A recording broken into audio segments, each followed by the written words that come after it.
This is the final word story time. Adam Collins and Jeff Lemon, 259. Brought to you by Maurice Blackburn Lawyers, Australia's #1 plaintiff law firm. And 259, that's an easy one off the top for me. That's the number of test wickets that Jason Gillespie took. Dizzy, ubiquitously these days. Nobody calls him Jason.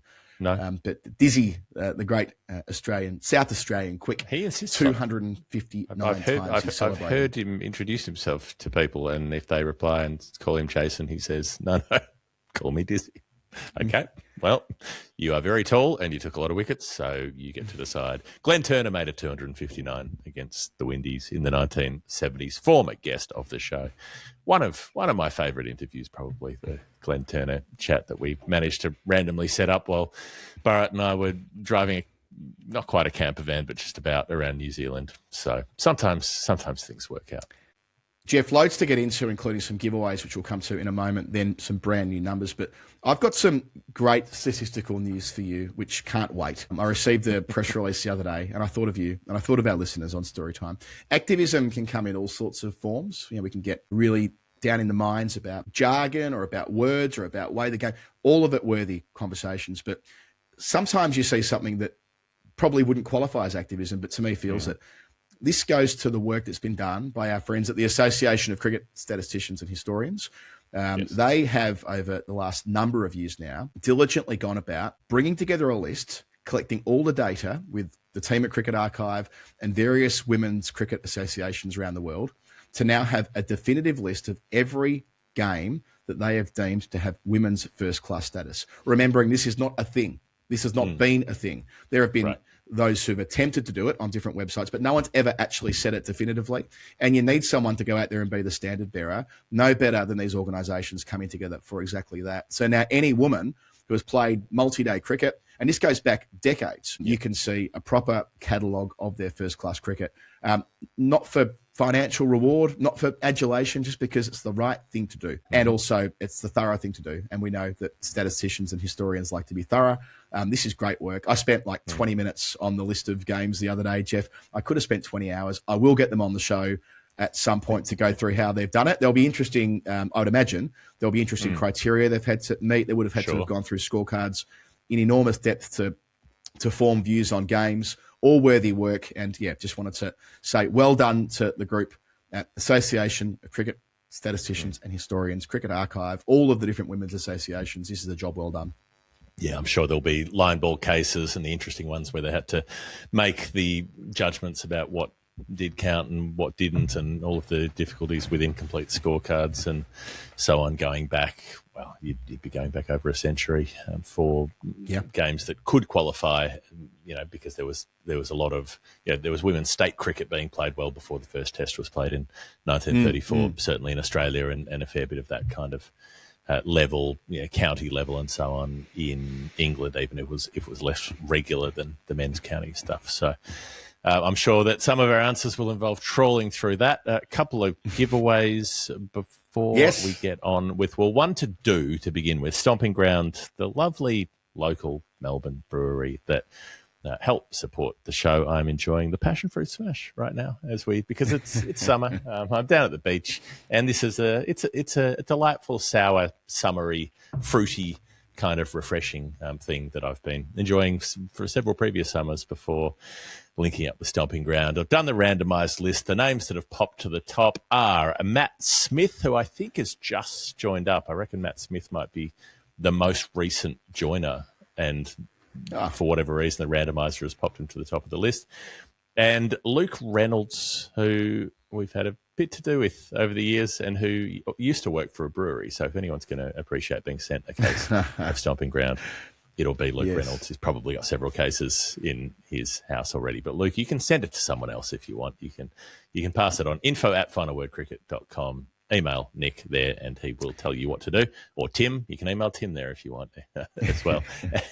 And then we've got another giveaway. Well, not that we're giving away now, but that we can tell people is about to happen, Adam. Yeah, this is great. This is great stuff. So, g'day to Luke as well, by the way. The Pombanite Bulls Cricket Club. What a great club down there in southwestern Victoria, which we visited some years ago and talked about. So Step One, who we're working with throughout the course of this World Cup and a bit after it as well, leading into the UK season, they are giving away, through the final word, a 7-pack of Step One every single week on the show. So we'll do the Stomping Ground on the Storytime episodes and the Step One giveaway on the weekly shows. And that, it makes sense, doesn't it? Remember when we were kids growing up, Jeff, there was, the old 7 days in Rio advertisements and so on. Well, this is the 7 days in Step One with the Ultra Glide panels and the stretchy way you put them on and the bamboo and all the reasons why we've been talking on the Daily Show about getting Step One. You can now as well, 7-pack of them, a very generous prize. You will love them for it. And all you need to do is, guess what? Exactly the same thing that wins you the Stomping Ground.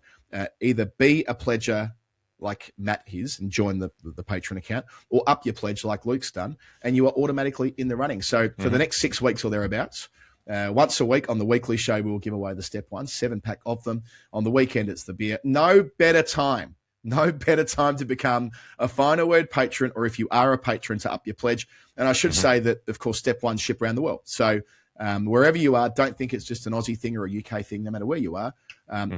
Name in the hat, as it were, and Jeff will do the randomisation each week, and you have a chance to win either the Stomping Ground case or the Step One underpants. Men and women, as I've said on the dailies every day, Step One, doing great stuff. All of my Oval Dream Boys team, we're going away to Malta next week, our tour jacket actually, and we'll be all taking Step One with us. The X Cup, which I wore last night when batting at Lord's, brilliant stuff, but far beyond that as well. This is a really nice thing that our partners are doing, helping bring people from the Final Word universe into their world as well.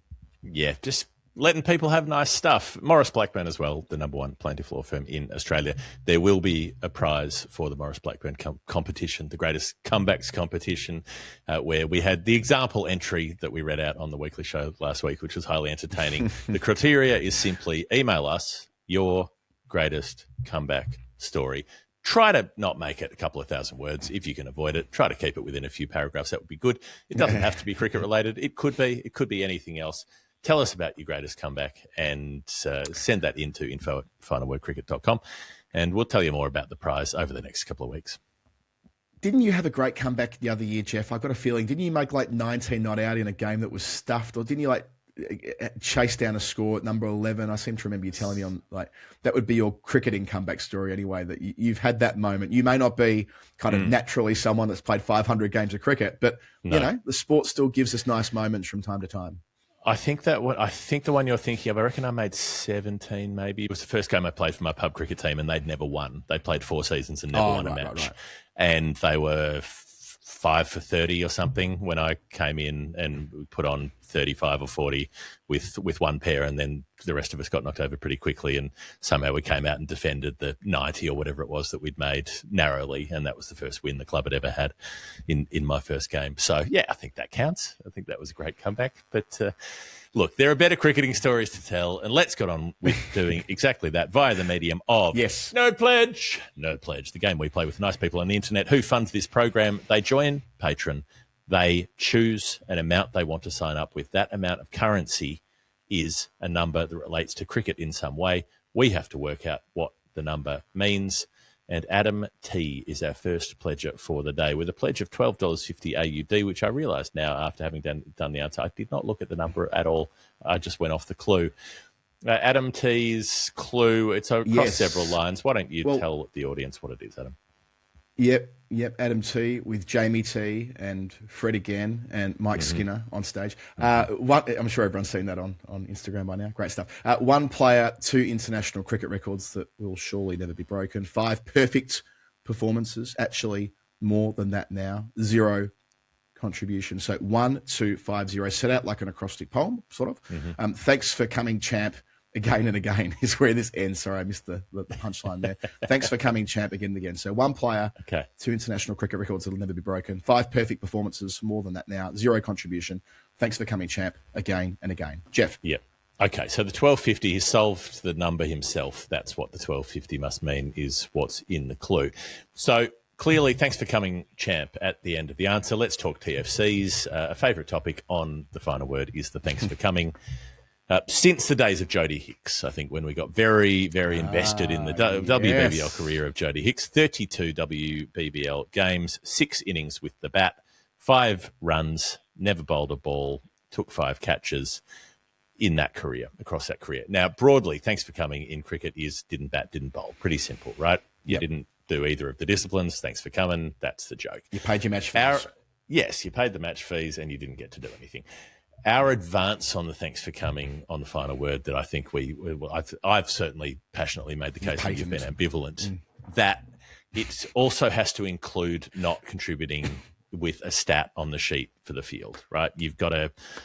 I think you've got to not take a catch and not affect a run out, because I think if you've done one of those things, you've affected the game in some way. So obviously a wicket keeper cannot get a thanks for coming, because if you've kept wicket, you've contributed to the game in a meaningful way.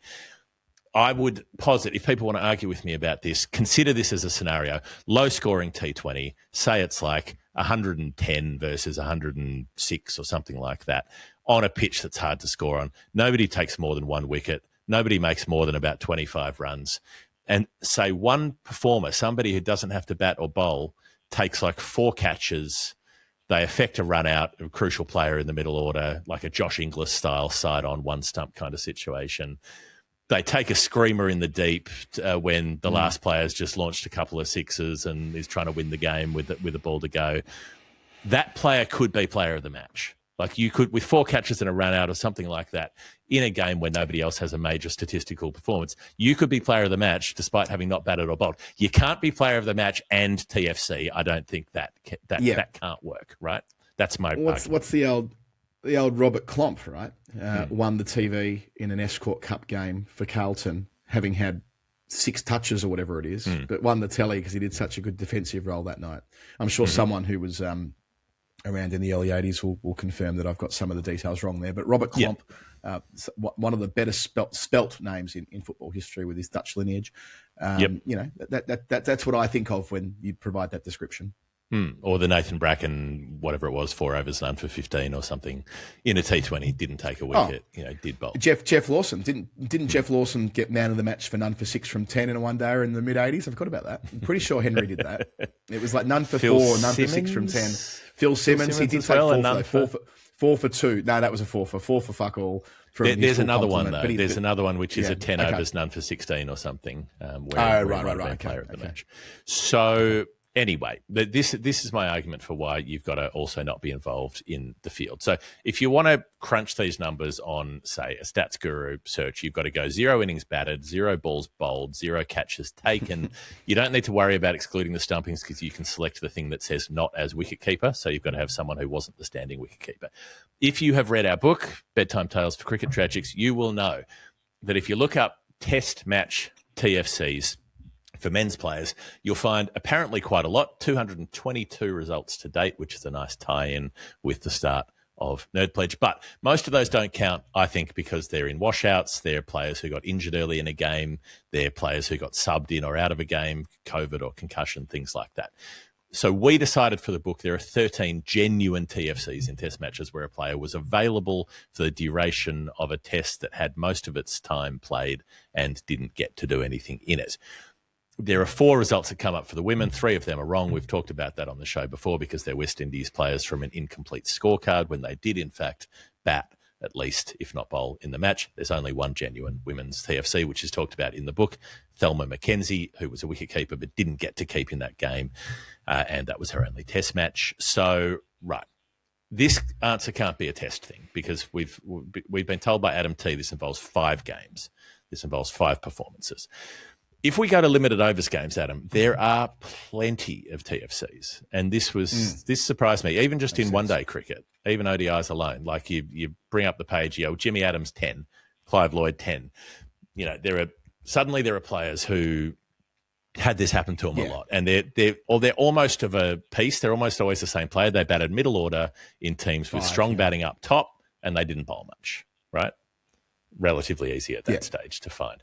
Lots of Sri Lankans, like pound for pound, I guess they played more ODIs than most other teams. But I didn't clean up this list to exclude the washouts and so on, but if you take the rough cut of these, there are players like Alan Border, Roshan Mahanama, Larry Gomes, Tilakratna Dilshan, who had 11 of these, Mohammed Yusuf another, Suresh Raina, a dozen of them, Chandamal when he wasn't wicket-keeping, so he played games when he was keeping for Sri Lanka and games when he wasn't, Yuvraj Singh, 13 for Mohammad Azharuddin, Ajay Jadeja, 14 for Gus Logie, Steve Waugh, Shivnarine Chandapal, Rahul Dravid, Owen Morgan, David Miller.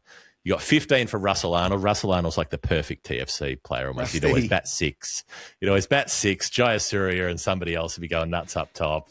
They'd win it 3 down, and he wouldn't be called upon to bowl a few of his off breaks where, he rarely bowled the 10, I reckon. I reckon Russell bowled between 4 and 6 overs in most games. Didn't they have Rusty the other night doing some commentary for walking the boundary rope during one of the World Cup games? Love working with him. He's a great man, a character as well. So I'm pleased to see him mentioned on the show today. There we go. 17 for Jayawardena, which is surprising, but I guess he started in the middle order. 17 for Damian Martin. Damian Martin's almost the other perfect candidate. There's quite a few Australians in this camp where, because they were dominant up top, the middle order didn't get to do much. So let's see. Tiramane, Endeavour Hill's finest. Didn't he come out and play for your guys, Liru Tiramane? Yeah. I think he's still living there. He was the legit one. I mean, yes, there is a lot of problematic Endeavour Hill's players from that, to say the least. It's problematic. But Tiramane was like living around the corner from the club, so I'll pay that on residency. Anyway. Sure. All right. Classic Devs boy, Tiramane. 17 TFCs in one-day cricket. 18 for Jonty Rhodes, who was basically a pro fielder through much of his career. 20 for Michael Hussey and Inzamam ul Haq. I reckon if Inzi was slated to come in next and there were like 15 runs to get, he'd say, someone else go and knock him off. I don't need to go out there. Tilakratna, Hashan Tilakratna, not Tilakratna Dilshan. 23 of them. And then the leader, I'm going to give you one guess as to who the leader would be. Who is the optimum middle order player in a team that was strong up top? Someone who, Michael Bevan. Spot on. 24 TFCs. Yeah, I was thinking that as you're rattling through. I'm like, where's Bebo in all of this? Because he batted 5 or 6 almost always, didn't he? There were times in his career actually where he batted 4. Yeah, there were times when they used him as a 4, but yeah, that was usually when it was a calculated decision for him to bat at 4. Mm-hmm. His standard spot was 5 or 6, and what team was better and what man played for longer. Yeah, this all lines up. Yep. 24 out of 232 matches, so over 10% of his matches were TFCs in one-day cricket. Get the match fees, Bevo. And when called upon, he did the job. So, right, that's just one-day international cricket. And then we hit T20 internationals, and this is the fucking Wild West, right? Because there are so many countries, so many teams, the shortest format. Bahrain, Tanzania, my God, they've got TFCs coming out their ears, some of these teams. So I went back to Adam T and I said, look, there is a list of literally thousands of instances of TFCs in T20 international cricket alone. Give me some sort of steer. And so he said, okay, you are looking at T20s, not other formats, and you're looking at someone who had this on debut and then a bunch of others. He said he reckoned 5 in a row, and he said at least 2 more since then. So I knew I was looking for a minimum of 7 TFCs, and I was looking for someone who had one on debut. And sometimes you just got to get down into the guts and the gravel of the stats and just do it by hand. So I had a list of 3,000 TFCs, and then I had a list of every TFC on debut. And then I had to scan this list and find people who had a substantial chunk of them, and then cross-reference that with the debut list and find out if there were people who were on both. Now, thankfully, there were surprisingly few of the players, even those with a lot of thanks for comings. Not many of them had one on debut as well. So that helped. But the ones that people will have heard of, Kieran Pollard had a TFC on debut, definitely did not have more than one to start with. 101 T20 internationals all up, retired a few years ago. Rinku Singh, who's still knocking it about this week, still carrying on. Hit a 6 with his first ball yesterday. Yes, exactly. So, yes, one on debut, but has had plenty to do, plenty of influence on games since then. Rinku. Right. Then who else have we got? Fella named Asad Mahmood, Adam, playing for the Swiss. TFC against Gibraltar. Be still your heart to start his career. So didn't the Swiss come up the other week? feel like we talked about the Swiss. Swiss women's team we talked about. No, there was a Swiss blokes thing that came up. Okay. Yeah, there was something else. Anyway, I've been in the mines, Jeff, in recent days, going through the rankings for some of these teams for a different project I'm working on, which may or may not involve me and Cam Fink, which is going to be very, very fun next year. Anyway, I've seen these guys' rankings all in that sort of. There's a lot of teams that are very interesting between about 50 and 70. I love that we've got that now, whereas until 5 or 6 years ago, it was just a dart of the dartboard as to how good an international team was. Well, our friend Asad Mahmood did have a TFC to start, but then batted 6 times in a row, even made a few in a couple of innings. The runs have dried up, sadly. 74 from 9 innings to date, last played in August 2025. Is that the end of the Asad Mahmood story for Switzerland? We will have to wait and see. Mike Chomba from Malawi started with 2 TFCs. Good, strong start, then bowled in a few games.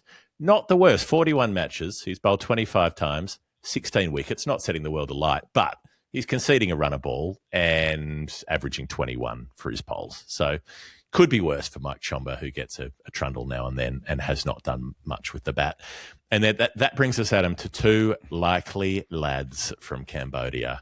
And this is where the story starts to get interesting. Wow. Anish Prasad for the Cambodians. Couple of TFCs to start. Then he got a hit, made 1 not out, then made 7 not out, flying. Then he made a duck. Things have tanked a bit after that. So far, 22 matches, of which he's bowled in 4. He's batted in 9, and he's had 12 TFCs out of 22. Never taken a wicket, made 25 runs in those 22 matches, and batted between 8 and 11, mostly batting at 9. So not much of a career, you would think. But compare it to who's coming in next. Anish Prasad has a teammate for Cambodia named Phon Bunteen. And Phon Bunteen is a 24-year-old. I think from the name, I would assume he's a local-born Cambodian. Hard to find on the internet. If you do like an image search, it throws up about 40 different pictures. I'm sure that some of them are AI generated from like random sort of pretend cricket profile websites where they just spit whatever bullshit at you. So either that or he's the man of 1,000 faces. Phon Bunteen, Interpol, unable to track him down. he's Eddie Redmayning it and Day of the Jackal. He's getting on flights between his games with his prosthesis and his wheelchair. His fake old man suit.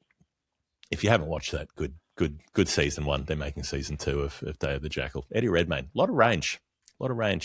Les Mis to what's his name in the wizard thing to becoming the most ruthless assassin going around. Anyway, I digress. Now, Phon Bunteen, 24 years old. He debuted in Japan in Hangzhou in 2023. In the Asian Games. As you would imagine from this answer, TFC on debut. Next game, he did get a hit, Adam. He batted at 10. He had a partnership with Anish Prasad, who obviously preceded him in this list. They were playing Hong Kong. They were under the pump. They were 7 for 68 when Anish Prasad went out there, and then 8 for 69, so added 1 run when the middle order rock was removed for 17. So that leaves Phon Bunteen to join Anish Prasad, and he faces 5 balls and blocks out the over as Phon Bunteen. Does the job. Must have faced a no ball as well because he's listed as having faced 6 deliveries. Doesn't score. First ball of the next over, Anish Prasad is caught. The number 11 gets bowled first ball. So Phon Bunteen is not out from 6 balls. I am not going to accuse Adam T of pleasure error, but I am wondering whether maybe he might have counted this as not kind of being on the list because it was a not out. But from that point, Phon Bunteen gets a call up the following year for the ACC Challenger Cup and then stays in the team for the World Cup qualifiers. Having made not out and not bowled, proceeds to rack up 10 TFCs in a row. Doesn't bat, doesn't bowl, doesn't take a catch. Must be great. Must be brilliant in the brilliant in the showers. Must have all the tricks. Must be an absolute star in the showers. Arthur Cunningham with the billiard ball. Yeah. Yeah, $1.40 at 20-cent coins type stuff. You know, whatever it is. I just feel like this guy's got other skills that keeps getting him picked. TFC. We pick people for various reasons. Yeah, anyway. TFC, not out, 10 TFCs in a row, right? Finally, November 2024, over a year since he's had a hit, Fonbunteen walks out late in a big chase against Bahrain that has not gone to plan to this point. They're 9 for 125. He comes in at number 11. He blocks one ball to end the over, and then his partner is out in the next over, and that's it. So he's faced one delivery. So not out again, second time in his career. Lodges another TFC a couple of days later, end of that tournament, and then 7 months later gets called up again in a 10-wicket trouncing of Indonesia in Bali. Fonbunteen, thanks for coming, not required, right? So 15 matches so far in this international career, has never bowled a ball, has batted twice, has made not out twice, having faced a total of 7 deliveries. Doesn't have an average, hasn't made a run, hasn't conceded a run, has no average in either department, has an almost entirely blank Cricinfo profile page. There are no values to fill into the columns. Now, this is obviously not who Adam T is looking for, because there was not technically 5 TFCs in a row. Technically, there weren't, right? But I think this story is better because you've got 13 thanks for comings out of 15, and then the 2 noughts not out.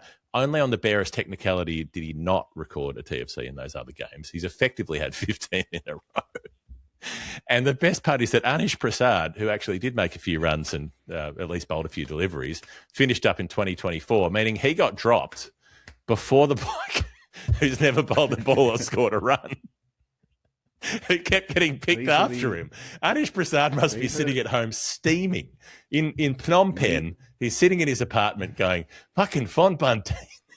I was the senior partner in that partnership. I didn't quite clear the infield. And what do you know? He's got picked ahead of me. What's he up to? What's he offering? Fon and Anish are offering something else. Fon and Anish are offering something else. I'm pretty sure. I've been involved in cricket for 30 years, and Fon and Anish are offering something else. There's no way they're getting a game. Okay, Adam T, that's a very detailed answer from Jeff to begin our program today. Thank you for it. I suppose you'll be in the running to win some beer or a pair of pants. We'll see. Or up your pledge, and you will be. I can guarantee you that. Before we go to our first break, Jeff, I mentioned that we are off to Malta next week with my teammates to start our season on the 26th of February. There won't be many teams in the UK starting their seasons on 26th February. And I will be bringing my NordVPN with me on that trip, because there is no way. You don't have to do that. It's just on your phone. It's on your computer. Well, you know what I mean. I'll have my NordVPN logged in. I'll be using it, because there is no way on earth I'm allowing myself to have the last episode, because by that point we'll be at the season finale of Industry. No one is ruining that for me. Season 4 of Industry is right there with all the great seasons of TV ever made. 2 eps to go on it. The music is perfection. A friend of mine, Tom's involved in that process, picking the music for Industry. It is the most ridiculously well done story across 4 this season, especially with the way they've been able to develop it and take it to a whole new place. So, season 1's a bit like, remember like in the X-Files days, it was kind of like Monster of the Week. And then with the Americans, it was kind of like Spy Drama of the Week. Bit like this, it was like, what's the financial drama of the week in a hedge fund or in an investment bank in season 1. Now it is like this multi-layered psychodrama. It is perfection. And it has to be shown on TV so late here because it's filthy as well. But anyway, I'll have my NordVPN to make sure that I do not miss it. And that's the type of thing, if you don't carry a NordVPN with you when you're away, and your favorite TV shows are ending, you have them spoiled for you on the internet. You can avoid that reality by going to nordvpn.com/TFW, getting the discount. Hey, guess what, Jeff? News for you. NordVPN have re-signed through our great mates at the Sports Social Podcast Network. They'll be going around with us some more NordVPN, which is terrific news. So it means a lot of people from our audience have heard the message about getting a VPN that is brilliant to begin with and works in like over 3/4 of the countries on the planet. And also does far more beyond as far as security is concerned. The discount you get for signing up through that link, the extra months built in. Not that you require $4 a month. The money back guarantee if you don't like it. There's anxiety about buying things on the internet because they cost money. This doesn't. Australian dollars, $4 a month. Couple of quid, whatever it is, in your country, it will be very, very, very affordable to look after yourself and make sure you're protected and make sure you can do what you want to do online. Yep. Yep, do not miss the last ep of industry, and let's see whether they can pull off this major short with Harper. I don't know. I don't know which side of this I'm on at the moment. Are they going to expose? Are they going to get there at the end, or are they going to be rumbled themselves? That's what we are all waiting for, and you can wait for another answer on Storytime 259 coming up in a moment. This is the final word. This is Storytime. Adam Collins and Jeff Lemon, Cbus Super. They've been with us since day dot, Jeff. Day dot. They are the definition of final word lifers, like so many people who pledge on the show. We're telling the story of Cbus in our shocker of the day on the daily programs coming through on the World Cup throughout, which is a nice thing to be able to, weave them through to a different kind of audience, especially with the daily shows being such a hit all the time. But just a thanks from us to them today for having had our back since the very early days when you and I decided to take this show on the road and go independent and make it up to, I don't know, what are we now, sort of 280 times a year or whatever it works out to be in the modern incarnation of the final word. It wasn't that when Cbus started with us, but it very much is these days. Yep. Well, you talked about hedge funds and all of these kind of places that are all about hauling in as much money for themselves as possible. That's not what an industry super fund does. It is there to look after its members in retirement. So the whole joint is run to benefit their members. There are no shareholders. There's no profit motive. It's entirely done to benefit the people who are signed up as part of the scheme. There are no profits to pay out. There's nobody scraping anything off the top. So the whole idea is you join today, you build your future with Cbus, and when you're ready to retire, that will be the way that you can build towards securing that future. Obviously, past performance is not a reliable indicator of future performance. The past performance that Cbus have offered is very, very, very good. You can visit cbussuper.com.au to read the PDS and the TMD to determine if Cbus is the right fit for you.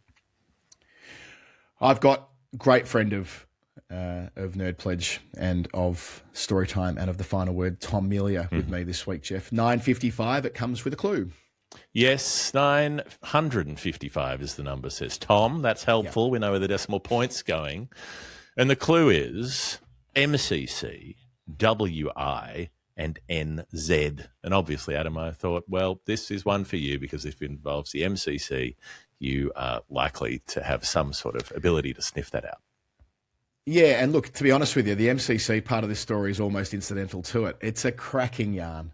And, Tom's one of our brilliant minds who helps us solve some of the quirkier clues, esoteric, you could say, clues that come in. So thank you, Tom, for your service. And he's always been a very fair pledger, though. My recollection of Tom in the past is that he's not sent us on, goose chases, as it were. He just wants us to tell great stories. And the number 955 relates to a great first-class story from the early part of the 20th century. It's just a straight-up first-class wickets, 955 first-class wickets. For someone who did that across 3 distinct careers, thus the clue, by the name of Sydney Smith. I keep reading it as Sydney Sweeney. It is not. It is Sydney Peter Devereux Smith. Born in 1881. Different. Born... Any involvement with white supremacists? No, I won't say that. Sydney Smith? Oh, no? God, I'm definitely not talking about that. Born in 1881, Trinidad and Tobago is his part of the world. And he first got a go for his country of birth as a teenager. He's from Trinidad, specifically in the 1899-1900 intercolonial. This is my first diversion here. What is the intercolonial, I hear you ask, Jeff? Well, this is... it's worth going back to how first-class cricket started in the Caribbean. The first recorded, acknowledged game, talking about lists that are made and what makes it, what doesn't. We had the 175th anniversary of the inaugural first-class game in Australia last week on the show.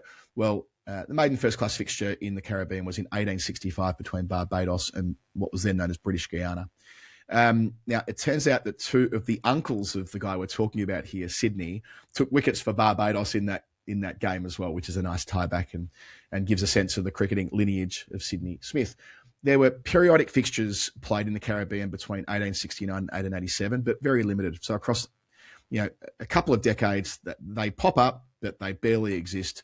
There's a tour to the United States as the West Indies, interestingly. So they first played as the West Indies as early as 1886. It's not first class, but it's an important bridge to the Intercontinental, which I referred to before, which begins in 1891-92 in Barbados. British Guiana and Trinidad and Tobago are the other two teams in Barbados for it. Naturally, they decided to do it fairly regularly after that. Actually, it was still going as late as World War II.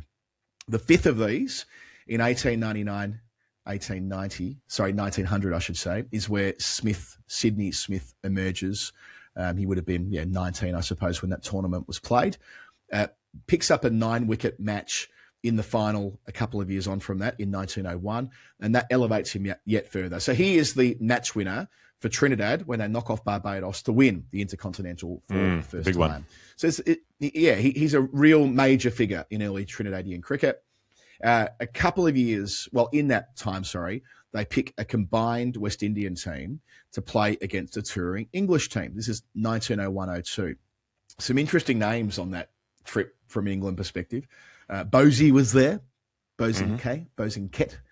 Still don't definitively know how people pronounced it at the time, but that's okay. Depends how fancy you're feeling, It's like ordering a croissant in Australia. Like, do you give it big?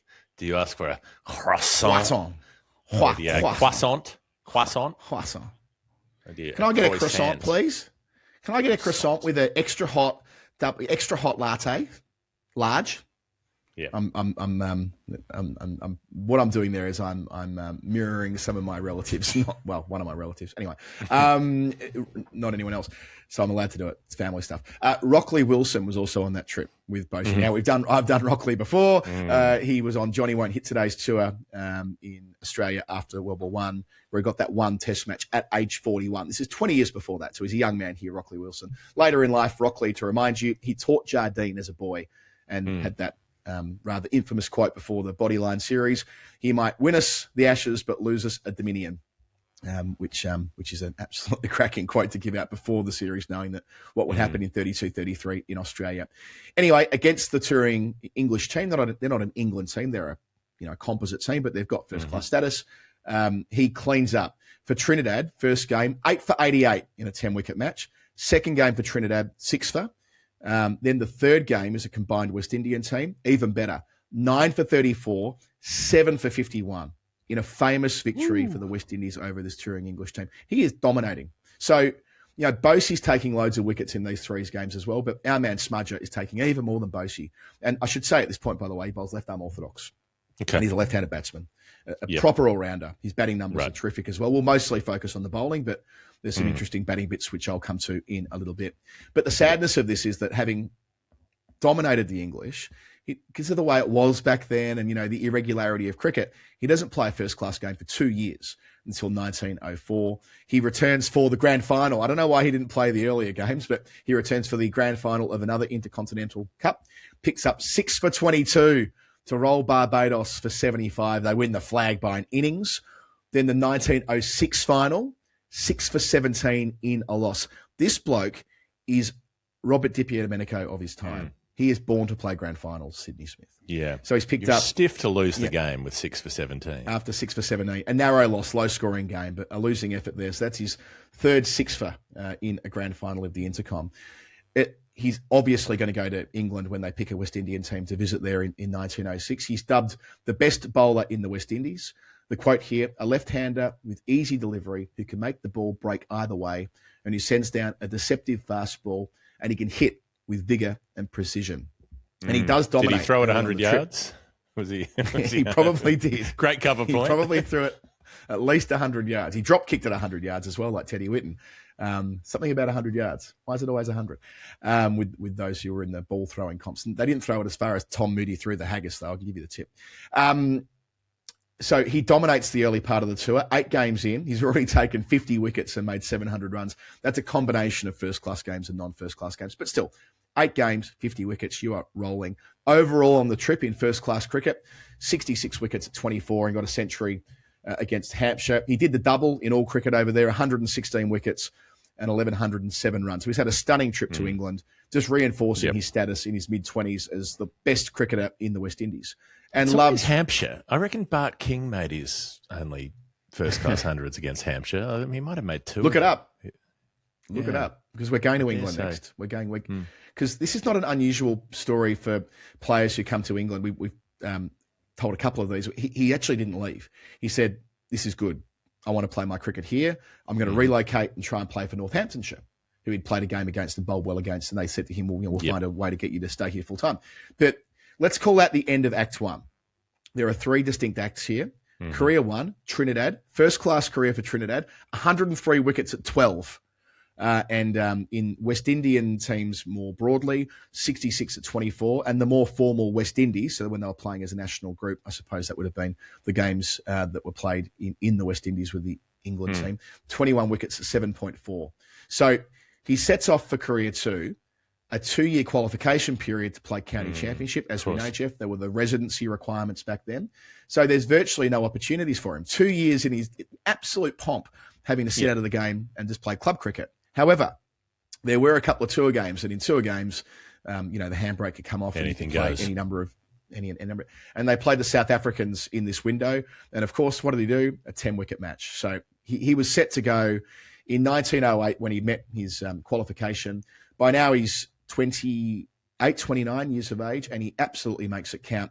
In the years through to World War One, and there's some post-World War One coming in a sec, he takes 502 wickets for his county, his adopted home. He does the double in his first full season in 1909. One of 3 times he does the double. The others were in 1913 and 1914. He's the captain of the club by 1913, showing the regard he's held in. He played a lot of gentlemen versus players. So again, in the overall scheme of things, he's seen as an absolute star of first-class cricket. There's a quirk that he features in the 1915 edition of the Wisden Cricketer's Almanac, because he was a Wisden Cricketer of the Year for the 1914 season. So the 1915 edition is one of those rarities that it's a much slim-line edition because, of course, what happened towards the end of 1914, middle of 1914 onwards. But that was the last season of first-class cricket for the time, and he dominated there, and that got him recognition in Wisden. What I learnt from that submission, by the way, I read it, was that he was the first ever cricketer to make 1,000 runs in a season for Northants. He did that back in 1910 when he made a double 100 against Gloucester to bulk up those numbers. It also tells me, this Wisden Almanac piece, that he made twin 50s at Lords in 1914. One of the last major games of cricket played before the war was gents versus players. He made twin 50s to get the gents over the line against the players. So a phenomenal bowler, but he was a gent, he was an amateur, but a very capable batter as well, left-hander. It says here, his bowling offers endless temptations to batsmen, but thanks to the certainty of his pitch, he is by no means easy to hit. So it reminds me of other players we've spoken about who were ferociously consistent on uncovered pitches, and that meant they were a handful because there was that natural variation. So when they talk about it breaking both ways, I assume that what that means is stock delivery is an orthodox left-arm ball, but he gets it to go on and gets a lot of guys bowled or leg before as well, is the sense of that, with it breaking the other way. So his overall Northants career, which ends at World War One, 6,300 runs with 12 centuries, and he averaged 32 with the bat, and those 502 wickets for his county. What a great number, 500 wickets there after taking just 100 for Trinidad, 102 for Trinidad, 502 for Northants, making both milestones, at an average of 17 here. So, staggering stuff. Naturally, there's a gap through World War One. This is curious. He moves to Auckland at the very start of the war. Financial difficulty. He'd been ill as well, so I'm not quite sure why this all happens. There is a chance for me to learn more, and I'll come to why in a moment. But yeah, he's skint, so he goes to Auckland. He's in their first-class system by 1917-18, when first-class cricket returns to New Zealand just before the end of World War One. And he's no lesser force there. Indeed, his highest score in first-class cricket comes in 1919. So he's nearing 40 at this stage, when he makes 256 for Auckland against Canterbury. In his next game against Wellington, picks up another 8 for 55 and 13 in that match. So he ends up getting picks for New Zealand teams that play Australia in 1920-21. So these aren't test tours, but, touring Australian teams that went over to New Zealand periodically. And then against the touring New South Wales team of 1923-24. And why does this jump out at me? I was corresponding with our dear friend Pat Rogers only a few days ago. He's got a book coming out right now, which is about that very trip, New South Wales trip to New Zealand in 1923-24. That's when Charlie McCartney took the Blue Caps over there. So Pat Rogers' book, I tweeted it out the other day. You'll be able to look at that up as well. If Pat's written it, and it's about that period of time, and it's about New South Wales. It's bound to be brilliant. And yeah, our guy Sydney Smith featured on the other side of that, playing for a New Zealand team. So he played 5 first-class matches for New Zealand and 26 for Auckland, picked up 140 wickets at 21 with the ball, averaged 42 with the bat. And the last reference here is the MCC, one from those England days. He turned out for the club many times and picked up 76 wickets at 18 in first-class fixtures. A stunning overall career, 955 wickets at 18, 10,920 runs, so getting over that 10K hurdle whilst in New Zealand. A lot of players fall short of milestones. This guy just managed to fall over them. It's sad he didn't take 45 more wickets on that front, really. But anyway, over 10,000 runs at 31 with 14 centuries. Now, I'm not quite sure from what's online what he did after cricket. However, I found that Bill Francis wrote a book about him about 10 years ago called Cricket's Mystery Man, Sydney Smith. So I feel like I must get a copy of that now. But thank you, Tom, for giving me the chance to tell the story of a true champion of his era. Sydney Smith across the Caribbean with Trinidad, New Zealand and Northants as well. 955 was the number. Cheers. What a remarkable career. I'm not sure what makes him up and go to. It's not like going to Auckland is cheap, if you find yourself being broke. But so it seems like there'd be a lot more threads to pull in this particular story to try to figure out what went on there. One more thing, just Jeff, you said something earlier which I neglected to come back to. I got a lovely message overnight from Ben Steer, who came to our book launch in London, and he wanted to tell me, speaking of books, that he's just been back in Adelaide where he lives. He's from Adelaide, but he lives in London. He's been training with us, actually. And he showed me, this won't do justice to it down the screen, but our book has got pride of place on his dad's cricketing bookshelf. Cover out. That is a remarkable cricketing bookshelf. That's all cricket books. Mm-hmm. You could probably get a sense looking down the screen. I had a scour through it last night. This is Gideon Haigh levels of collection. Incredible stuff. So thank you to Ben for sending that through. Thank you to Ben's old man who's invited us over for dinner the next time we're in Adelaide, and I suspect we'll take him up on that. So bedtime tales for cricket tragics. Library. You can get it in all of the usual places, and you can find it on Ben's dad's bookshelf in Adelaide. Very good. I've got Damian Sharry, long-time friend of the show, repeat pledger. How many times has Damian Sharry come up on the show? You have to be in the, what a legend. Certainly in a high percentile. Have to be in the 95th percentile for pledges. $4.48. A brief clue just says peace was made. 3 captains made centuries, but only one was a captain in this match. Well, peace makes me think, Adam, the truce. Yes, just want to say on Damian before we move on, he wanted to tell me yesterday that there is a reference to Jules Coulthard on Carlton's website yesterday when referring to Jules Coulthard in 1876 being named the champion of the colony in his maiden season. Mm-hmm. There's got to be a medal named after Jules Coulthard at some point, doesn't there? So just, Damian, finger on the pulse as always. To say he's a great supporter of the show is a massive understatement. Lovely to have him here. And as you go through this as well, 3 captains made centuries, but only one was captain in this match is the other side of that clue for you. Yep. The making of peace, the World Series cricket truce. The key thing being that after that couple of years of turmoil, it's well ahead of cricket season. The truce is formalised and announced in the May of 1979. So, they've got a long bit of lead up until cricket's back in Australia the next time around. It's interesting how there was consternation around the cricketing world, particularly in England, with what was the Test and County Cricket Board at the time, the precursor to the ECB. And at the ICC, such as it was as well, there was a lot of upset that the Australian authorities had backed down in the confrontation with Packer because the Test Board, the English board, had backed them so strongly in the fact that they were picking a fight. And the ICC wasn't really a powerful organisation in the kind of way that it is now. A lot of it was directed at the whim of the English and Australian authorities. But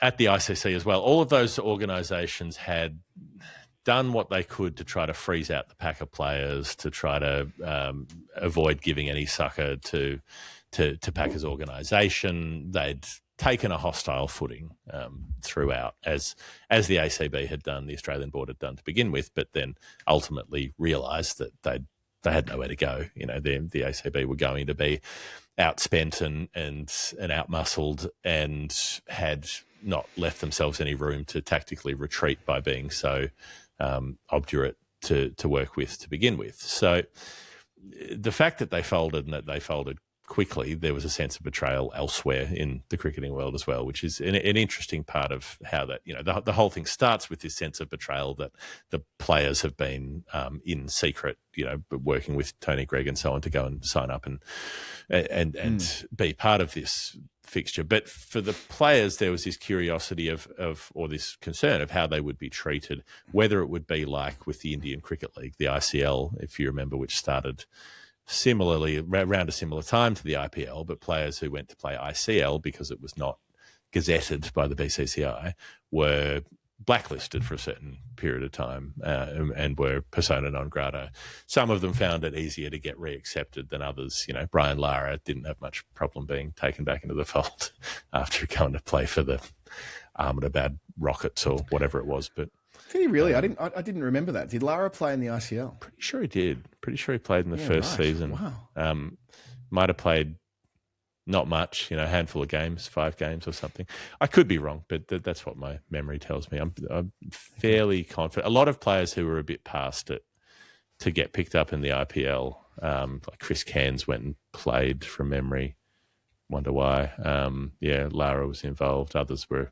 Brad Hodge went and played, I believe. Yeah, anyway, I may be misremembering some of that. But there was concern, particularly with the West Indies players who played World Series cricket, that how were they going to be treated by the Australian authorities, because they were supposed to play, you know, a test series against Australia at the end of this year. So it's May 1979. And coming up in December is this West Indies series that's, I'm not sure if it was scheduled at the time of the truce or if it was something that got into the books afterwards. But initially, the Australian Cricket Board's still trying to flex to some extent against the players who've been World Series players, because the 1979 World Cup, they don't pick a lot of those World Series players. The tour to India that follows that, same sort of thing. So they send these weaker teams and Kim Hughes is captaining that India tour, and it goes badly. And then coming into the home summer, they know they're up against the Windies. They know it's going to be full strength. And so at that point, that's really when the truce takes effect, I suppose, even if it's agreed in May. That's when those players are welcomed back in the fold. So all of the tension between Kim Hughes and Greg Chappell as to who's captaining the Australian team, eventually it's Greg Chappell coming back, who's put back in as captain, and Hughes has to swallow that. You've got Bruce Laird and Rick McCosker opening, who were World Series players. Chappell's at 4, not 3, which is interesting. With Alan Border there. You've got David Hooks at 6. You've got Rod Marsh keeping. You've got Ray Bright, the spinner. These are all World Series players. Lilly and Thompson are in the side, who were as well. So the only non-World Series cricket players in that sort of, it's not the first test since, but it's the first reintegration test. The only non-World Series players are Alan Border, Kim Hughes and Rodney Hogg. So in some ways it would have been a slap in the face to those kind of players as well, that, oh, well, none of you are good enough to actually stay in the team, and so there's only a couple of you who'll actually make the spot. I wonder where we would have fallen on this, Jeff, had we been making the final word between 1977 and 1979. I suspect we would have had conflicting views on it. There would have been a natural instinct to have wanted to have kept the whole thing together for reasons of history, but we would have also been sympathetic to the players trying to earn a proper wage, having to that point almost played at the played to for the honour of the badge, but not much, not a lot more than that. And those brutal tours earlier in the decade, that earlier in the 1970s, especially what happened in India and South Africa, that kind of brought that to the boil. That would have been an interesting debate on the show. I think it's really it'd be very difficult to know, because the way that the world was framed would have been different. If you were an adult in that era, the framing wasn't that cricketers were workers. You know, the framing was not that it was a job. So, you know, our position is generally one of sympathy to workers, but that's a framing of an athlete that didn't exist then. You didn't do athletics to make money out of it. There were, I guess, a couple of professional sports, but there was that pro-am tension in tennis, in golf, in Olympic sport. The Olympic boxing, particularly. There was the pro boxing circuit was one thing, but everything else was something else. And so, even the concept of cricket being a job might not have been a concept that we had then, because that kind of idea, that's literacy around that idea, wouldn't have existed. Yeah. So, I mean, the establishment definitely handled it badly and helped exacerbate the problem by refusing to admit that there was a need to support the players. But the kind of Bradman position was that you play for your country for the honour of playing for your country. It's not a job. But at the same time, they were scheduling so much sport that it had to be a job, I suppose. So the way that which meant, of course, means they lost cricketers along the way who would have otherwise had longer careers. Yeah, there are layers to this, but big time. Yeah, it's just sort of an enduring story of and the other irresistible force of Packer at the time, who was obviously doing it for his own commercial ends. Yeah, he wasn't sort of thinking about the lineage of the game. He was thinking about getting cricket onto his TV station. Whether there could have been an earlier compromise there. Anyway, that's all beautifully documented in Dan Bretting's book from 2019, by the way, the way that that resolution was finally arrived at. Yeah. I can't imagine being really taken by the Packer cricket at first, because it would have, it was different, and it would have come across as crass and so on to people who are somewhat traditionalists. But then we're not really on the side of the establishment a lot of the time, so who knows?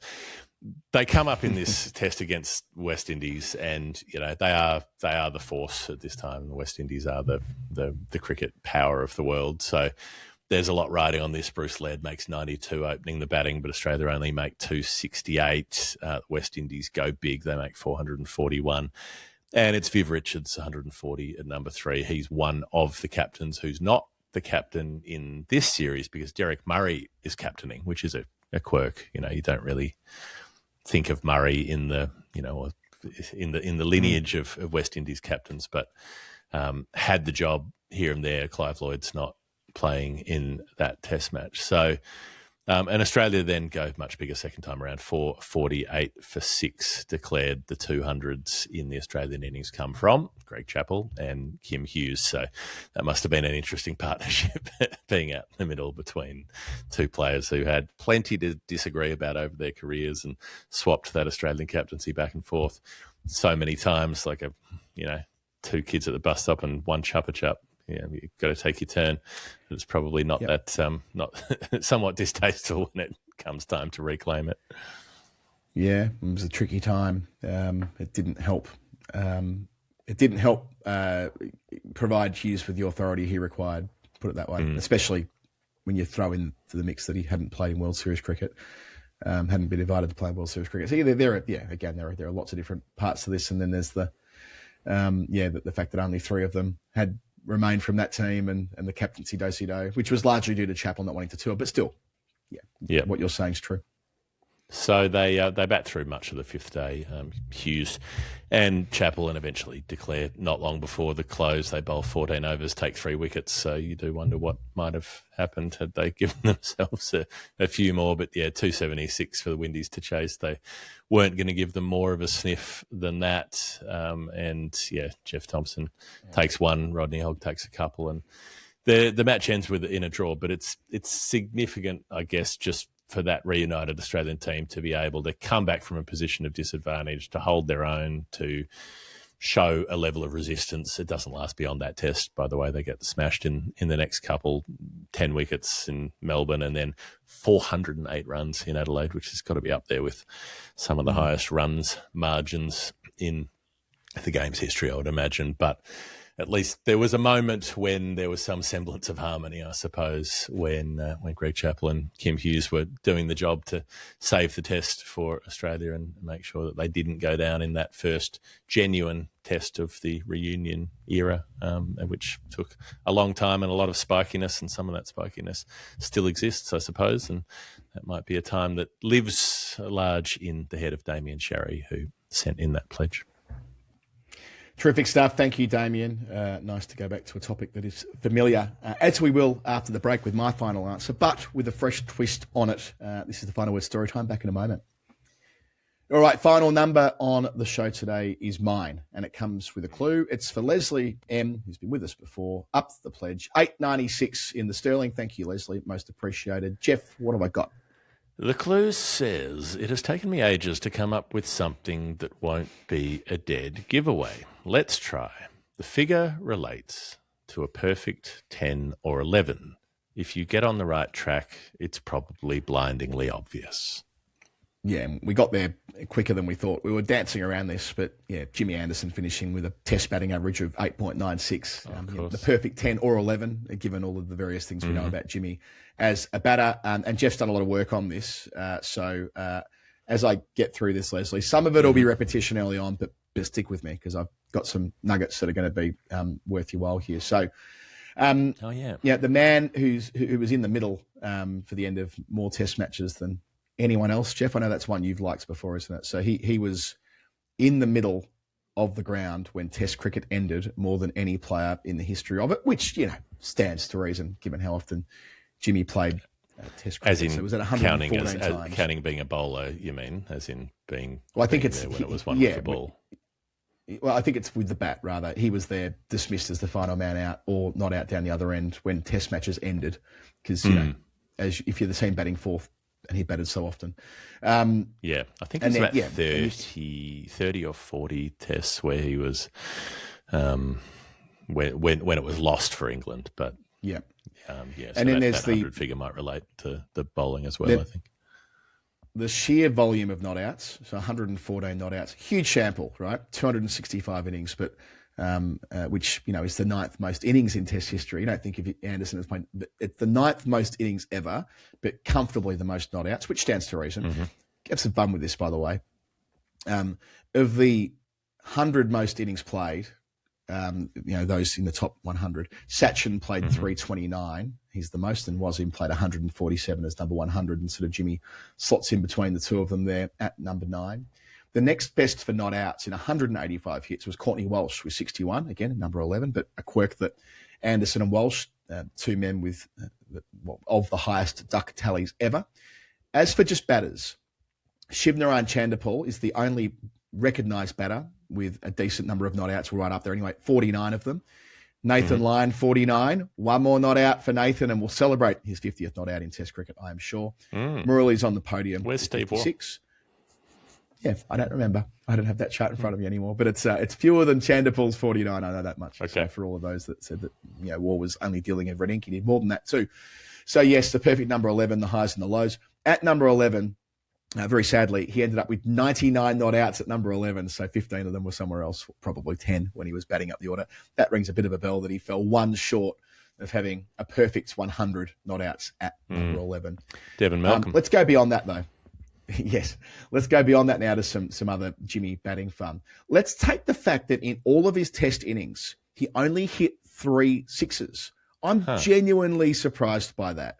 You think about the way that tail-enders are seen to bat, and typically they're quite powerfully built. Anderson's fit as a fiddle, taller than you think. He's probably 6'3", 6'4". It's not like he's I know he didn't bat in that manner, but you would think he would have muscled a few across the rope, more than a few, sorry, but it was only a few.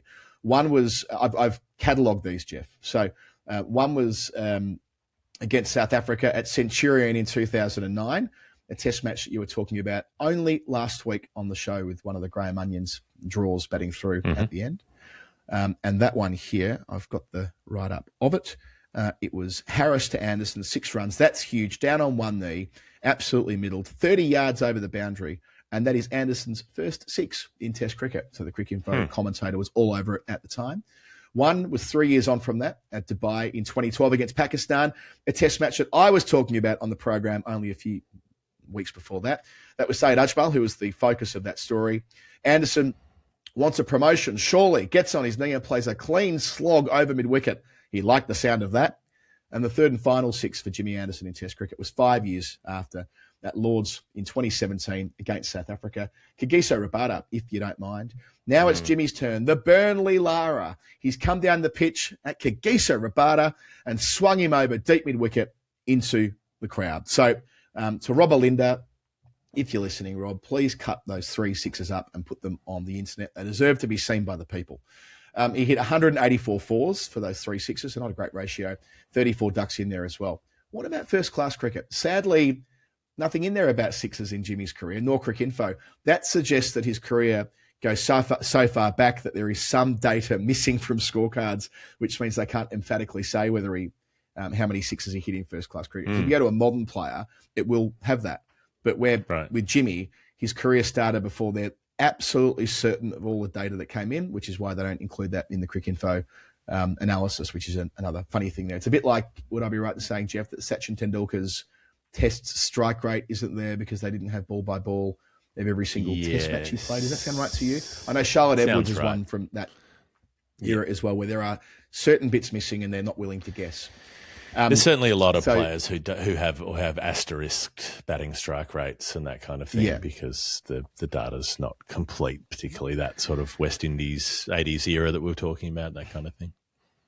So a bit more fun here. So the Burnley Lara, as he was known later in his career, as captain this year, he can engineer some things, by the way. Full-time captain at Lancs. So I'd like to see him hit one more six in his professional career.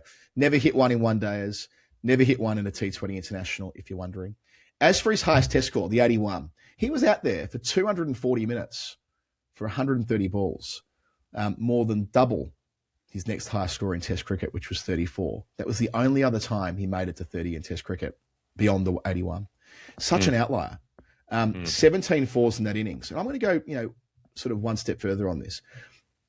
There is a view that innings was, and they joke about it, right? It was such a road. It was such a road. It was an innings that didn't have any sort of meaningful substance to it. Well, I just counter this by saying that India made 457. Jimmy bowled 38 overs for his three-for. He comes in at 298 for 9. England are still 160 odd in arrears. He gets knocked over first ball. Yeah, it's a flat pitch, but he's knocked over first ball. India are well on their way to test victory. Instead, he adds 198 with Joe Root down the other end on 154. Interestingly, in this, that Root struck fewer boundaries in his 154 than Anderson did in his 81. And yes, it's the game where Alistair Cook gets Ishant Sharma caught down the leg side. Yes, it ends in slightly ridiculous fashion. Yes, it's talked about as being the flattest pitch ever. But, low-key Anderson saving England from a massive deficit and, in all probability, a decent chance anyway that they would have lost the test match in turn. So, anyway, just wanted to a little bit after having correction of record. Done his work with the ball, done an exhausting amount of bowling and then coming out and batting for 4 hours. Yeah, it's not nothing. Yeah. Justice for Jimmy's 81 is all I'm saying. That is not an irrelevant score. It's not an irrelevant thing in the context of the match that he was playing in. I wanted to go a step further though, Jeff, on Anderson's batting. And for that, I went to my trusty Cricket Archive Oracle. I went through all of the games that he's played on there. I thought, who knows? Remembering that Anderson's got games on there that go back to the early 90s. So, there could be anything that could bob up in his batting, and I want to find out what it is. I cast the net back. There's only one other score above 50 in all cricket that he's played. In all cricket that Anderson's got lodged on Cricket Archive, and it came in 1996 at age 14 for the Burnley third 11 against the Enfield third 11. He was batting number 5 in a team where he made 57 out of 176 all out. Age 14, Burnley third 11. That's the only other time Jimmy had the chance to raise his bat. Staggering, really. Want to go one step further? There's only been 2 occasions beyond that where he's got to 40. Once was for Lancs against Surrey in 2015 in a championship game where he was out to Tom Curran. And the other was 49 not out in April 2001 for Burnley against Todd Morden away. He was opening the batting in a club game in the first 11. So early in the 01 season, so he would have been, 18, 19, whatever it was. And I think he's born in 82, isn't he, Jimmy? So it would have been 19. So not far away from reaching England honours. And, of course, when he goes to Australia in late 2002 as part of the academy. And this must have been the season, come to think about it. Because wasn't it like he went from club cricket? The year before. It was 2002, club cricket, into the Lancs team, into the England A squad, into the England national team. All happens in the space of a few months. Anyway, and in that team, when he makes his 49 not out for Burnley in 2001, in the Lancashire League, or in all the Lancashire Leagues, I'm pretty sure, but the ones that are of a premier standard, you are required to have a pro. It's quite an interesting thing talking to Lancs club players where you're not allowed to field a team without a professional. So they have a thing called professionals or sub-pros, and you either get one from overseas or you buy one locally or whatever it is. It's a famous part of the Lancashire League that it elevates the standard of it by having one professional player. And the professional for Burnley that day and that season was Dale Benkenstein. And what do you know? Who was Jimmy's coach at Lancashire last year when he came back as a full-time player there? Dale Benkenstein, who actually lost his job midway through the season, left through, what do they call it, mutual consent or whatever, when Lancashire were going fairly poorly. But yeah, I like that through line as well. When he made his 49 not out in club cricket, opening the batting as a teenager for Burnley, it was batting ahead of the man who would go on decades later to be his county coach when he was operating for Lancashire still in his early 40s. So yes, reverse sweeping to the end, I'm sure Jimmy Anderson will be with the bat. Ahead of his time, always a pleasure, and let's see more of it in 2026. But good to go back, 3 decades there to the time when he made his only other 50, 896 for Lesley. I hope you enjoyed some Jimmy bits and bobs there with him with the blade. I agree with you on justice for the 81 because it's a road is one of the stupidest things that anybody who follows cricket says. A, you can say that about almost anyone, anywhere, anytime. You can find a reason why someone's runs don't count. B, it doesn't matter if it's literally a road. Like scoring 80 if you're not that good at batting is hard. That is difficult to do, right? That there is probability says that if someone bowls enough balls at you, you will make a mistake. It doesn't matter how easy the batting conditions are if you're not really good at batting, which if you're an 11, obviously you're not at that sort of level. And if it was that easy, why didn't everyone else make huge scores? And they didn't. Like, it's just one of those things that's so dense to look at a scorecard where you're like, okay, a couple of players made big scores and no one else did. Well, obviously it wasn't really, really easy to bat then, even if it became flat by the end of the game. The final stats on Anderson's being there at the end of a match that they lost was 42. 42 times he was at the crease when England lost a test. He was out 20 times and not out 22 times. I found my old spreadsheet that had all of that worked out in it. Thankfully, it must have been that 110 number must be like times that he was out there bowling or fielding when a match ended, I guess, rather than being in the dressing room. Because what was it, 180 tests, 190 tests that he played? Something thereabouts. And he was back there this year. What he must do this year, you've got to find a way to engineer Jimmy hitting a six. Maybe when he's playing a game a long way across the square, when there's that minimum boundary, often in county cricket, it'll actually at Old Trafford on test venues, you've got to play so far across the square to maintain or preserve the middle of the square for the TV games. So early in the season, across the square, nice, hard, flat track is often you get in April before they've had any traffic on them and all the months to curate them, and he can clear the front leg a few more times like he did to Kagiso Rabada all those years ago. Come in at number 5. And raise get a 50, hit a 6, and make us all very happy here on the final word. Jeff got a confirmation here, which I thought was kind of timely. David Smith from Storytime 242, so a few months ago now. Enjoyed hearing his number 580. Sadly, the number you went for with 59, Paul Rifle, wasn't correct. He can confirm that his number 58 was correct, and he was referring to Sheffield Shield wickets rather than first-class wickets, which is nice that, there's that distinction between what was done in the Shield. So nice that we're able to come full circle on that. But he added here, he wanted to, I don't know how I referred to this in that episode, but I referred to the Utegate scandal of 2009. And he wants me to tell the full story of that. I won't give you the full story, David, rather, but I'll give you why don't I give you a few? Given there was a Liberal Party leadership spill only last week, it feels like it's kind of timely. So the Utegate scandal of 2009, Jeff, started when in the Parliament in question time from kind of nowhere, Kevin Rudd, as Prime Minister, took a couple of questions that related to really finicky finer points around the scheme that was devised in the pandemic. The pandemic is the easy reference point. The global financial crisis. To help car dealerships. I've actually forgotten what it was called now. There was a scheme to help car dealerships. And there was a question about a guy. And it was like, who on earth? Like, we had no idea. His last name was Grant. I can't remember his first name now. Grant was his last name. And we're like scurrying around like, what on earth are they going on about here? And this guy had given Kevin and also Wayne Swan cars in their electorate. Don't remember the exact circumstances, but he had gifted them at some point. All fine, all done. This had been years before. But there was a suggestion in the question, or an implication, that this guy had gotten preferential treatment as part of this scheme because they'd given vehicles to them in the past. And like this sort of sat there for a week or two. We didn't really know what the backstory to it all was. And increasingly obvious it became as the weeks followed that the Liberal Party were going to have a crack at trying to expose the Prime Minister and the then Treasurer for having done something dodgy, basically. It culminated in a Senate committee, a Senate estimates hearing, where I've mentioned Godwin Gretsch before. He was there to, I wish I remember what the scheme was called, but he'd been called to give testimony about said scheme.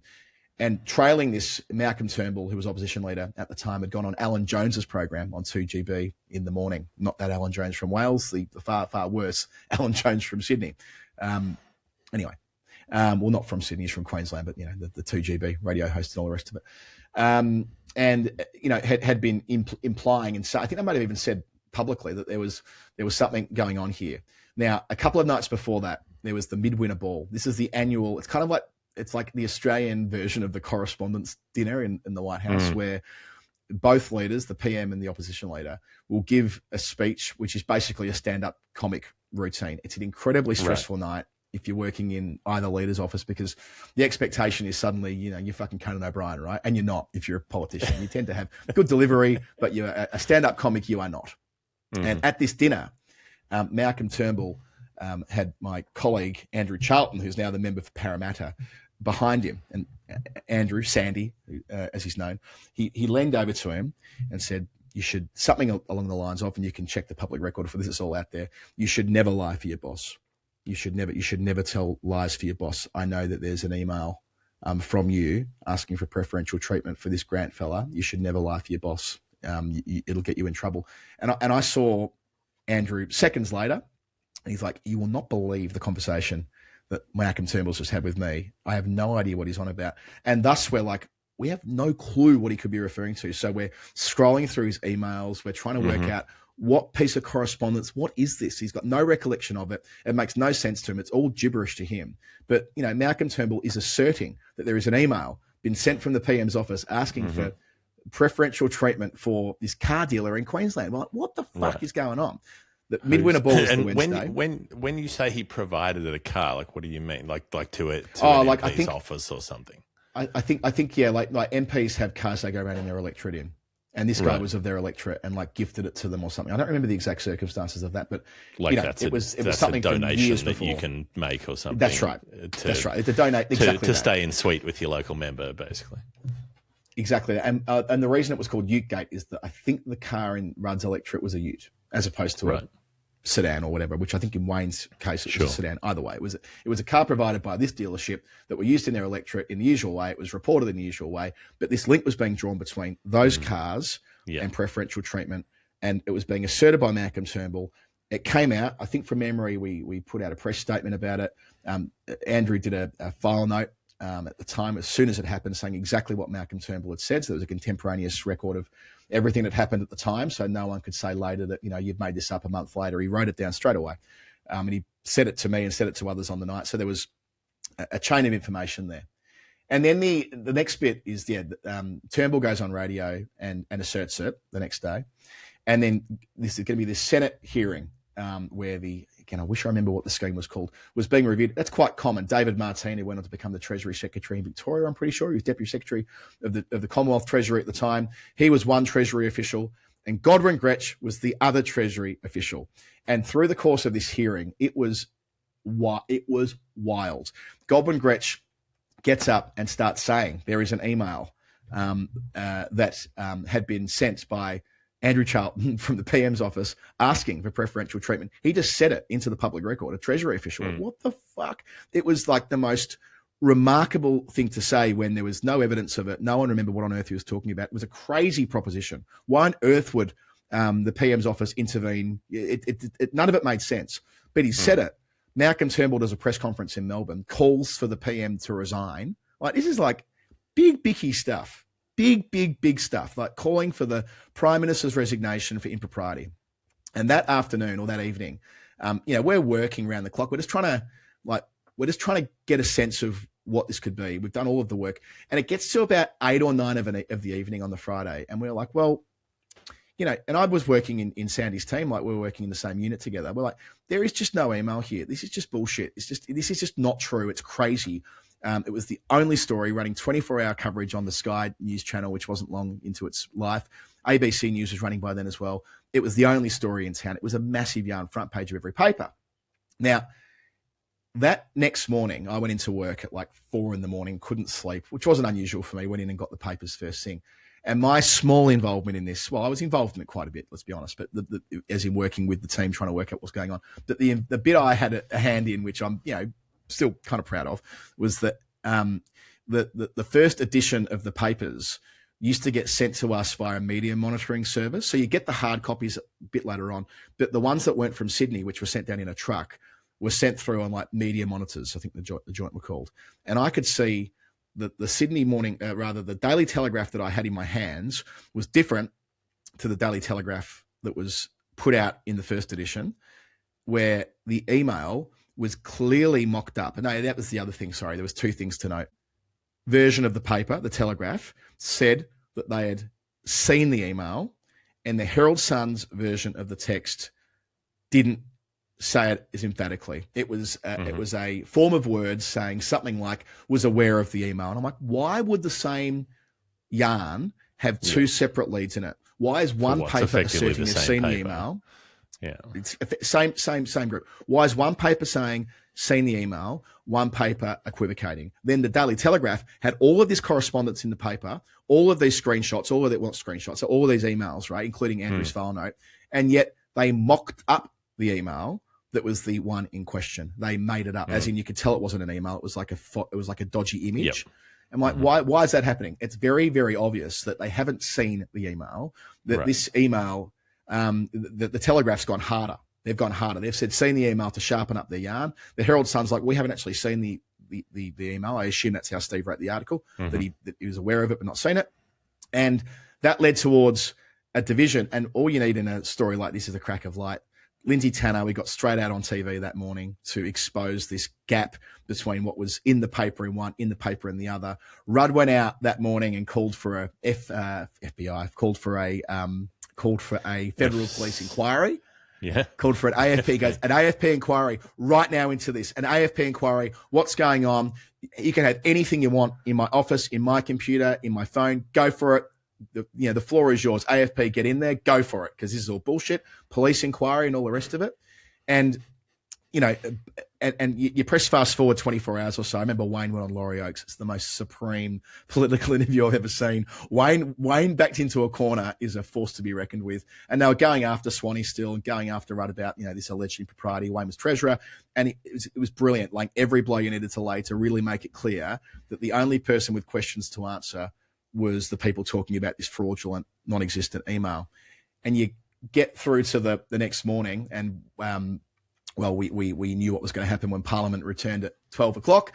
There was going to be a suspension of standing orders, and it was going to be hell for leather. The Libs asserting this over and over again, and our side lined up ready to go through all of the things that they had been involved in on the dodgy side over the years. And needless to say, with Malcolm Turnbull, there was a fair bit to lean on. So Turnbull's getting an absolute barreling. And during this, the AFP I think they went to Godwin Gretsch's house, and they basically established that, yes, it was all concocted by him. He had briefed it to the Liberal Party, the leadership, Erica Betts. Erica Betts had taken it to Turnbull. They'd gone for it. They'd gone on it on the back of what Godwin Gretsch had told them, and it was all concocted and all made up by this disgruntled public servant. It was all a lie. It was all a fabrication. It was all absolute bullshit. And obviously the government was almost immediately exonerated. Nothing further to see here. Deeply embarrassing for the Turnbull opposition. And within 4 months, he was knocked off by Tony Abbott as leader. He never got back to anything resembling his authority. His credibility was shot. And needless to say, his political career at that point was effectively done, all because he bought the bullshit being told to him and wanted to believe that there was some impropriety, and there wasn't. There was nothing at all. There was nothing to it. And that is one of the more high octane weeks of the life in politics that you can have in when there's scandal and whatever else floating around in that building. And, I suppose now 16, 17 years later, the statute of limitations, that story's been told many times, but that's my recollection of it. As Godwin Gretsch said himself, my recollection might be faulty. Some of it might not be absolutely perfect, but that's how I remember that from way back when, David Smith. And that might be why we ended up with Tony Abbott as Prime Minister in 2013. Oh, Abbott wanted that anyway. This is story time, so we might as well get into some stories when we can. But let's get out of it now. This has been the final word. Story time 259. Jeff Lemon, Adam Collins, thank you for listening. If you want to be part of it, patreon.com/the final word. You go in the running to win the beers. You go in the running to win the jocks, men's, women's, whatever you want. You could send them to someone else if you want, whatever size. I mean, you could probably swap. If someone wins the beer and you'd rather have the underpants, you can probably figure out a way to trade with them, and we'll work all of that out as we go. We're in, what do they call it? Nimble. That's what they call an organisation when you don't have many people working there and everybody does everything. That's how it works. All hands on deck at all times on the final word. Adam, we are out of here. We'll be back, all the time. There'll be World Cup, T20 World Cup dailies. There'll be a weekly show next week. On and on it goes. We'll see you next time. All right. Have a nice weekend.